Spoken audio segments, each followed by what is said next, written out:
Hey, first graders. Okay, today I'm going to read a story you might be familiar with. It's called Cloudy with a Chance of Meatballs. And I know there's a movie of this too, which I haven't seen, but I bet some of you have. So this is Cloudy with a Chance of Meatballs, written by Judi Barrett. We were all sitting around the big kitchen table. It was Saturday morning, pancake morning. Mom was squeezing oranges for juice. Henry and I were betting on how many pancakes we each could eat. And Grandpa was doing the flipping. Seconds later, something flew through the air toward the kitchen ceiling and landed right on Henry. After we realized that the flying object was only a pancake, we all laughed. Even Grandpa. Breakfast continued quite uneventfully. All the other pancakes landed in the pan, and all of them were eaten, even the one that landed on Henry.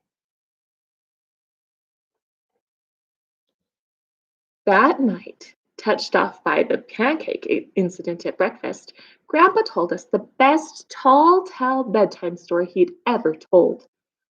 Across the ocean, over lots of huge bumpy mountains, across 3 hot deserts and one smaller ocean, there lay the tiny town of Chudenswallow.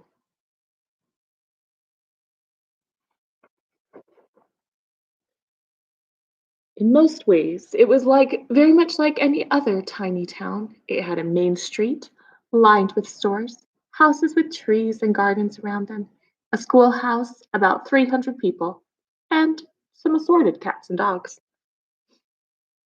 But there were no food stores in the town of Chudenswallow. They didn't need any. The sky supplied all the food they could possibly want. The only thing that was really different about Chudenswallow was its weather. It came 3 times a day, at breakfast, lunch, and dinner.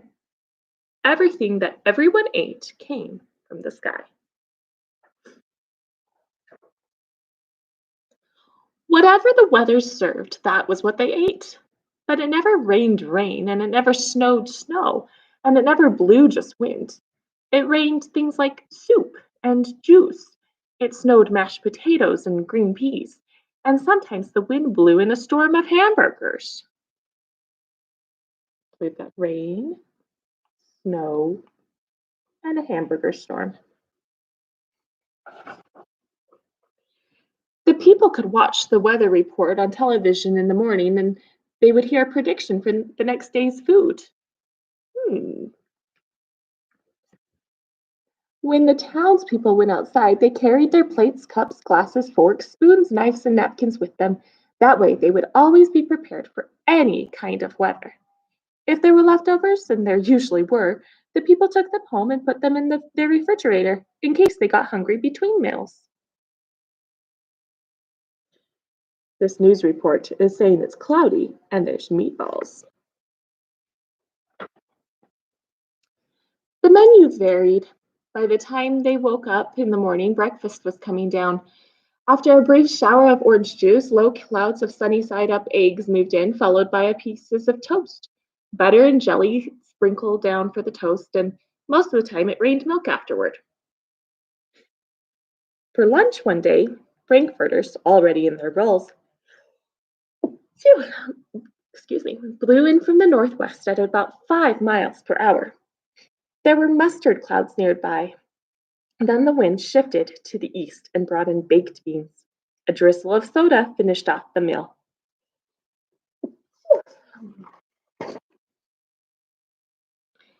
Dinner one night consisted of lamb chops, becoming heavy at times with occasional ketchup.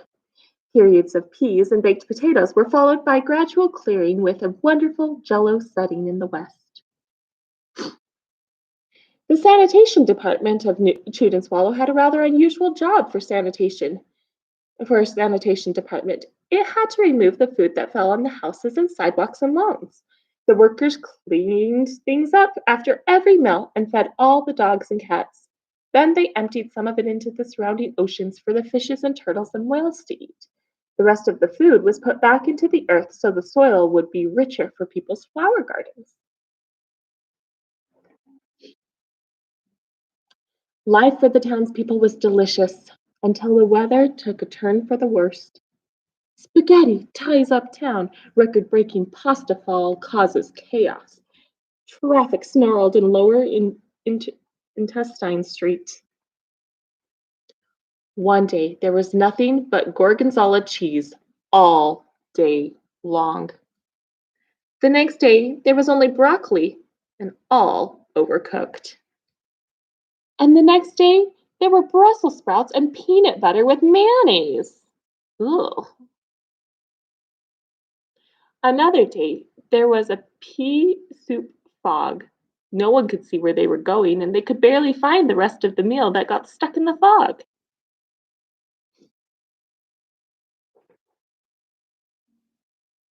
The food was getting larger and larger, and so were the portions.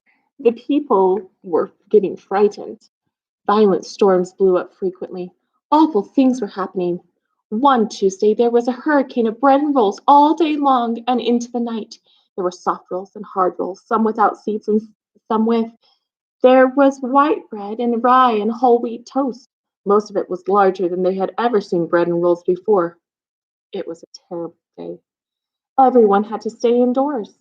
Roofs were damaged, and the sanitation department was beside itself. The mess took the workers 4 days to clean up, and the sea was full of floating rolls. To help out, the people piled up as much bread as they could in their backyards. The birds picked at it a bit, but it just stayed there and got staler and staler. There was a storm of pancakes one morning and a downpour of maple syrup that nearly flooded the town. A huge pancake covered the school. No one could get it off because of its weight, so they had to close the school. Lunch one day brought 15-inch drifts of ice cream of 15-inch drifts of cream cheese and jelly sandwiches. Everyone ate themselves sick that day and ended with a stomach ache. There was an awful salt and pepper wind accompanied by an even worse tomato tornado. People were sneezing themselves silly and running to avoid the tomatoes. The town was a mess. There were seeds and pulp everywhere. The sanitation department gave up. The job was too big. Everyone feared for their lives. They couldn't go outside most of the time. Many houses had been badly damaged by giant meatballs. Stores were boarded up, and there was no more school for the children. So a decision was made to abandon the town of Swallow. It was a matter of survival.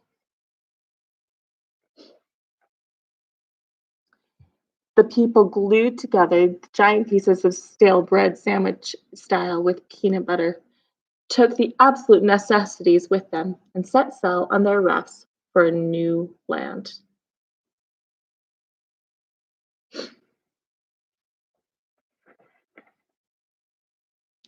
After being afloat for a week, they finally reached a small coastal town, which welcomed them. The bread had held up surprisingly well enough for them to build temporary houses for themselves out of it. The children began school again, and the adults all tried to find places for themselves in the new land. The biggest change they had to make was getting used to buying food at a supermarket. They found it odd that the food was kept on shelves, packaged in boxes and cans and bottles. Meat that had to be cooked was kept in large refrigerators.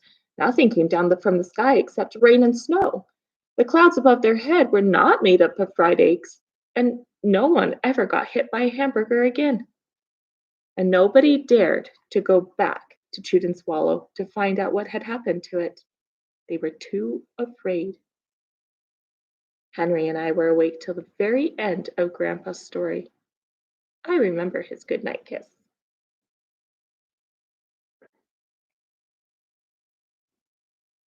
The next morning, we woke up to see snow falling outside the window.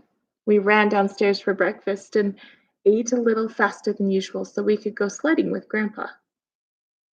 It's funny, but even as we were sliding down the hill, we thought we saw a giant pat of butter at the top.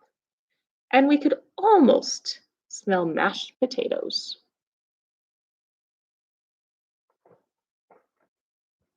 The end.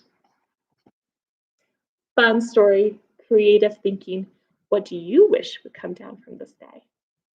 Enjoy.